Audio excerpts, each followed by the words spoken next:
Well, I don't want to spend a lot of time on that. The 10 tribes aren't lost. The 10 tribes, actually, many of them came back from the Babylonian captivity in the book of Ezra and Nehemiah. You go to Luke chapter 1. You remember Anna, the woman there who was waiting for the redemption of Israel? It says she's of the tribe of Asher, which is one of the 10 tribes. So the 10 tribes weren't lost in 722 B.C. When they went into captivity. So we aren't the 10 lost tribes of Israel. Some people wonder if America might not be this great unnamed nation in Isaiah chapter 18. There's a quote here from Isaiah 18, verses 1 and 2 from the King James Version. Woe to the land shadowing with wings, which is beyond the rivers of Ethiopia, that sendeth ambassadors by the sea, even in vessels of bulrushes upon the waters, saying, Go, ye swift messengers, to a nation scattered and peeled, to a people terrible from their beginning hitherto, a nation meted out and trodden down, whose land the rivers have spoiled, or some translations say the land the rivers have divided. So they see this as a reference to America. Interestingly, J.A. Seiss, the great Lutheran commentator on the book of Revelation, he thinks America is this nation in Isaiah chapter 18, verses 1 and 2. Now, there are several reasons why I reject this idea. The first one is, if you look at Isaiah 18 through 20, it's God's announcement of judgment on the nations that are surrounding Israel. And, of course, America, obviously, is thousands of miles across the sea. Also, Isaiah 18 fits into the larger context of Isaiah 18 to 20, which is one connected prophecy dealing with God's judgment on Cush and Egypt, which were one nation at that time. And then finally, the phrase, the land shadowing with wings, or the land literally whirring with wings, they take that, to be eagle's wings or something like that, a symbol of America. Doesn't refer to the wings of an eagle, but probably the whirring wings of insects that infested the Nile River Valley. So if we want to find America in the Bible, we're going to have to look somewhere, I believe, other than Isaiah chapter 18. Now, another candidate is the prostitute there that's pictured, this great city, Babylon the Great, in Revelation 17 and 18. In fact, it says at the end of Revelation 17 that Babylon is the great city which reigns over the kings of the earth. So whatever Babylon is, it's a city. Now, a lot of people after 9/11 applied this to New York City, and then by extension to the entire country, or the United States. Now, here to me is a very important issue just in Bible interpretation. The word Babylon, Babylonia, the different forms of that word occur about 300 times in the Bible. And every time up to the book of Revelation, with one exception, maybe 1 Peter 5:13, the word Babylon always means Babylon. Now, why at the very end of the Bible would God suddenly change the meaning when the book of Revelation is a book that's the unveiling?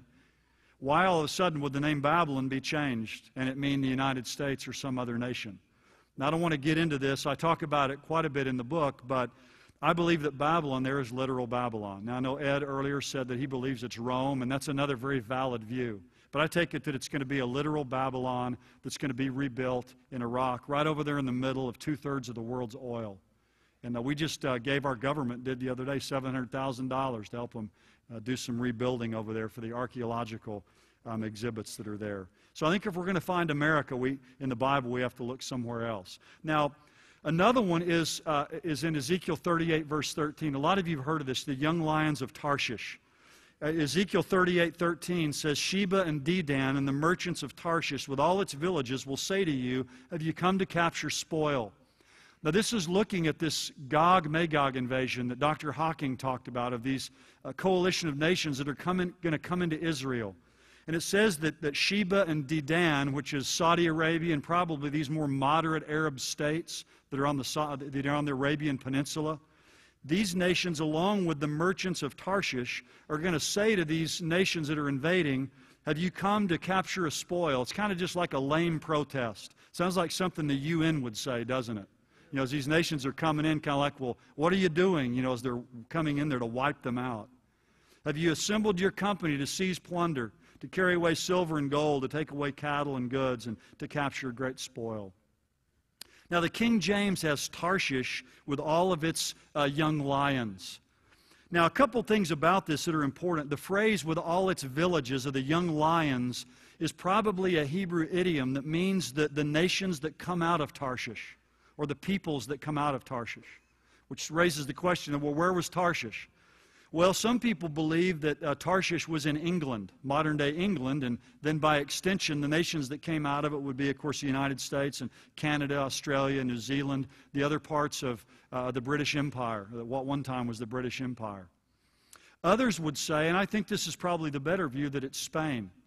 You remember in the book of Jonah, when Jonah was told to go to Assyria, to Nineveh, he went the other way as far as he could in Tarshish, which was a Phoenician colony, all the way over in what's modern-day Spain. Now, if that's true, you could say, well, then that's Central and South America in some way. Now, if I had to pick one place in the Bible to find America in Bible prophecy, this would be it. To me, this is the best of all of them. Still, it seems too tenuous to me.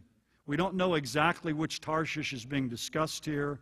And the young lions or the villages that come out of there, does it really mean nations that come out of there? Or could it just mean some of the people groups? So I don't find America being mentioned. If this is a mention of America, all it tells us, though, really, is that America simply exists and doesn't have the power to do anything, is just making this lame protest. So even if it is describing America, it really doesn't give us much information other than the fact that America still exists at the time. So what's the significance of this silence? I think America is conspicuous by its absence in the end time. The silence in the Bible is deafening to me. Now, some would say, well, God just didn't mention America, just like He doesn't mention a lot of other countries. That's a possibility. But it seems to me that with America being the greatest superpower the world has ever known, that it would be strange that we wouldn't be mentioned in the Bible in the end times if we're a great superpower.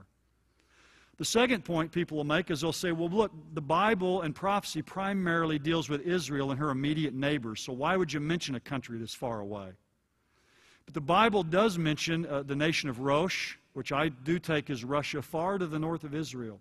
It mentions in Revelation 16 the kings of the east that come far from the east of the Euphrates River in the land of Israel. So when God wants to mention places that are far away from Israel, He can do that. I mean, He could have easily mentioned some great power from across the sea and somehow described it unmistakably that it would be America. So my conclusion is that America will not be a key player in the end times. You say, well, then why'd you write a whole book about this? You know, I mean, you could have just said that and it's kind of short and then it's all over with. Well, I could have, but I think there's more to it. And here's the clue for me that I find is Revelation 13, verse 4. It says this, in the end times, who is like the beast and who is able to make war with him? By the time we get to the tribulation period, at least certainly to the midpoint of it, the Antichrist is going to be the ruler of the world. I take it that the Gog-Magog invasion is going to occur during the first half of the tribulation.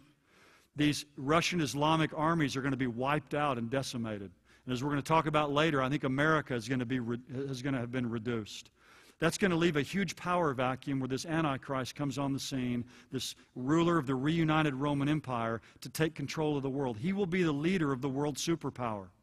Now, if he's the leader of the world superpower, then what does that mean? America is not the world superpower. I mean, it's that clear. We will not be a leading nation at that time, but a following nation. Now, we may exist, probably will exist, but we will be a following nation rather than a leading nation.